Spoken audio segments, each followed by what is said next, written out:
Hey team, the Grass Commando here, back on the chicken yet again, but something slightly different.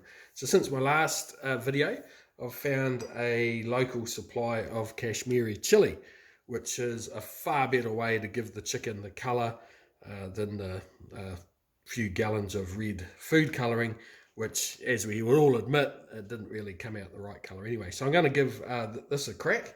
Also the addition of some paprika. So trying to speed things up here because I'm a little bit behind. So I've got 2 tablespoons of lemon juice again, 1/4 teaspoon of salt, and this recipe has a teaspoon of paprika, which will also add to the colour of course, and 1 1/4 of Kashmiri chili, which I've been told is not super hot, so we'll put a little bit more in there just for good measure. So this is the first stage of letting it just soak in this for about 30 minutes.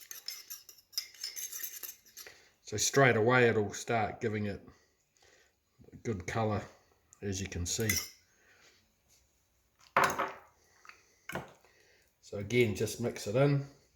There'll be more going into the marinade as well, but this will give it a good start. So I'll wait 30 minutes and then we'll make the yogurt dip. We'll see the difference from the other day. The other difference I'm doing is I'm using boneless chicken, which should make it cook a little bit quicker, and it's a little bit easier on the palate, right? You don't have to worry about a bone. You can just hogue straight into it. So there you go, there's the first part done already.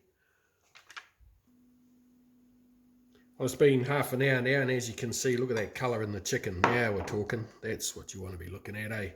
So I've gone ahead and mixed up the paste. It's probably not as red as what I thought it would be, but I'm just going to run with it.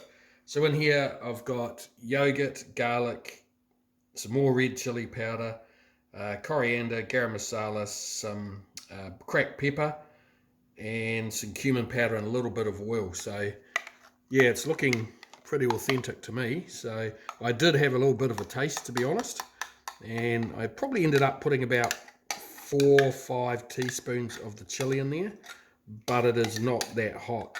I don't like things too spicy, but it was certainly bearable. Just a little wee bit of warmth on the tongue, so maybe that's a good thing, using a really mellow chili, but to give it the colour, because from my perspective I'm not putting the chili in to get the heat. I'm getting it because I want the colour to come up really rich, and that's looking really good.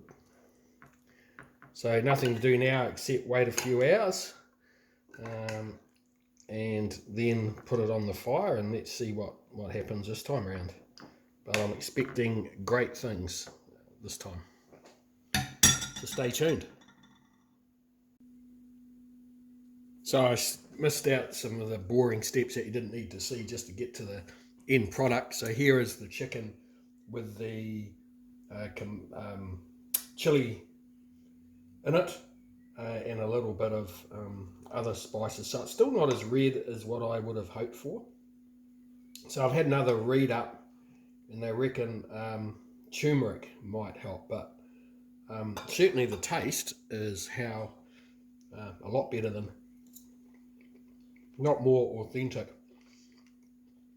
And even with about 4 teaspoons of the Kashmiri chili, there's no heat in it whatsoever. So really good colouring agent. Next time I'll probably try some more of the chili and put some turmeric in as well, because it's not quite the red that I want it to be. It's not the colour that I'm trying to chase. But I acknowledge that, you know, for some of the tandooris it probably does come out this colour, but nevertheless it is so tender. So I'll probably cook up a little bit of rice to add with this for a nice snack, but maybe I'll crack into it again tomorrow with some more chicken just to see, because like I said, you can never have too much protein. But yeah, it sort of reminds me of a time in India, I guess. So we'll see how we go. But there it is, another variation, but we're still on the hunt.